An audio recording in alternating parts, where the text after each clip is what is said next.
If there was a stock market crash today, how long would it take you to get your money back on average? I've analysed 100 years of stock market data to give you that answer. Let's dive into it. Looking at just the S&P 500, we can see that since 1929, there's been 10 events where the market has drawn down at least 20%. On average, this crash has lasted around 1.3 years, meaning the market's continuously gone down for about a 1.3 year period with no incline.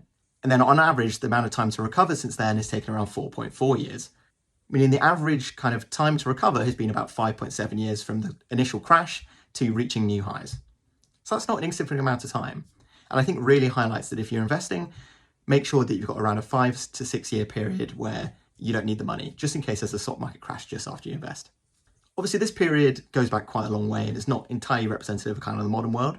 So if we looked at 2000 onwards, we can see that there's 4 crashes.